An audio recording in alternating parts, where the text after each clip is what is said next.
Madilim na umaga mga kapatid.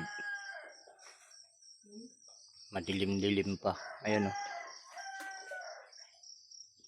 Tignan nyo doon sa labas. Kuwan pa lang mga kapatid eh. 4:24 pa lang. 24, 4:20, 36 ng umaga. Kapit sa 20 tayo ngayon. Buwan ng Abril 2026 pa rin ng taon. Kape mga kapatid. Malamig pa rin dito sa amin pag ganitong oras. At nagbago naman ng konti. Di gaya nung dati na talagang napakalamig.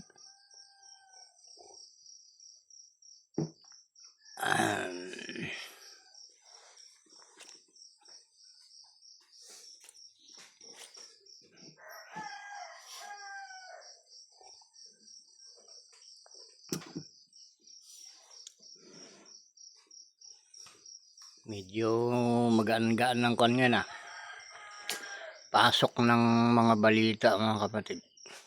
Diba? May sabi nila sana maging totoo nga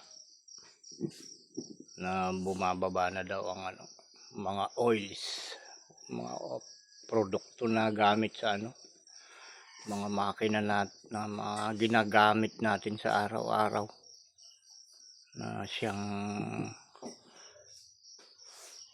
nakakatulong sa ating pamumuhay. At yun nga, sana nga hindi maging lingas bao, sabi sa Tagalog, lingas kugon. Alam nyo ibig sabihin nun, yung mga ganong term, mga ganong kasabihan. Lingas bao. Di bali sana kung yung produkto natin ay sumasabay naman sa pagtaas ng ganong bilihin. Ang problema yan, biglang taas ng mga oils na yan,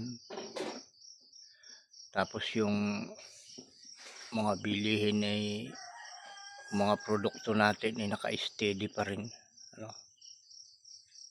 biglang kumikita yung mga higanting kumpanya ng langis na yan, mga krudo. Tapos tayong mga ordinaryong mamamayan ay nakadapa sa sobrang hirap ng katayuan natin sa buhay. Ay, yan ang malaking problema mga kapatid. Naiwan ko kung hanggang kailan to matatapos. Ay, alam nyo, kung tayo ay matututo lamang na magsaliksik sa mga ipinag-uutos ng ating Ama sa langit, lumikha sa atin, malalaman nyo dun, makikita nyo na napakaganda ng plano sa atin ng ating Ama na lumikha sa atin. Napakaganda.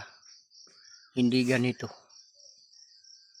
yung mga nararanasan nating kasalukuyang pamumuhay. Hindi ganito ang gusto ng ating Ama sa langit na mangyari sa ating mga tao. Dahil nga lang sa katigasan ng ulo ng ating mga magulang na siya nating kinagisnan, na ating tinutulad. Mga pagsuway na yan dahil yung utos ng ating Ama ay sa ating mga magulang itinuro. Ang problema hindi naman itinuro sa atin ng ating mga magulang, yung mga ninuno natin.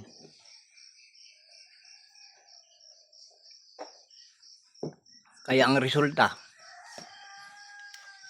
tayo ngayong mga anak ng mga anak ay sumusunod sa bakas nila. Pero hindi tayo mananatiling ganito, mga kapatid. Dahil ang Ama mayroong itinakdang araw